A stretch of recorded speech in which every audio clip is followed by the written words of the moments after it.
माझं नाव रमेश रगतवान, आदिवासी संशोधन संस्था पुणे इथं कार्यरत होतो।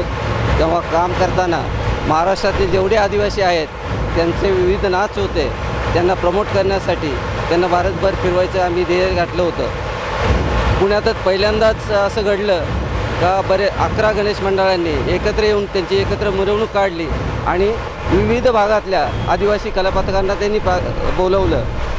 या कार्यक्रमासाठी महाराष्ट्रातील पालघर, जव्हार, डहाणू, नंतर नाशिक, सुरगाणा, अकोले, भंडारदरा, जुन्नर या विविध भागातून विविध जमातीचे पारंपरिक नृत्य घेऊन आदिवासी बांधव आले।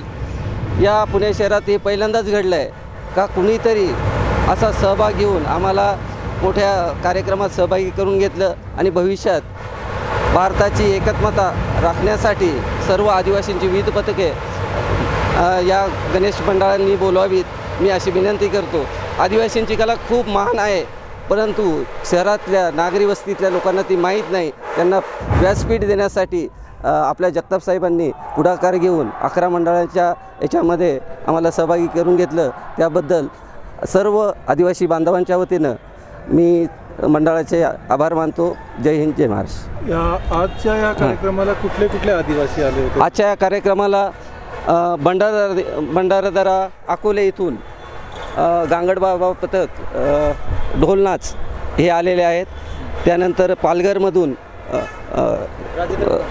राजेंद्र महाले यांचं साखरशेतचं तारपा नृत्य आहे ना। त्यानंतर सुरगाणा कळवण तालुक्यातून पावरी नृत्य आलेले आहे। त्यानंतर जुन्नरमधून ढोल नृत्य आलेलं आहे। अशी 4 पथकं सहभागी झालेले आहेत आणि भविष्यात समारोपाच्या कार्यक्रमामध्ये विसर्जनाच्या मिरवणुकीत अजून पथकांना आम्ही निमंत्रित करणार आहोत। फार अल्पसात वेळ मिळाल्यामुळं आणि पाऊस जास्त आल्यामुळं आमच्या आदिवासी पथकं येऊ शकली नाहीत।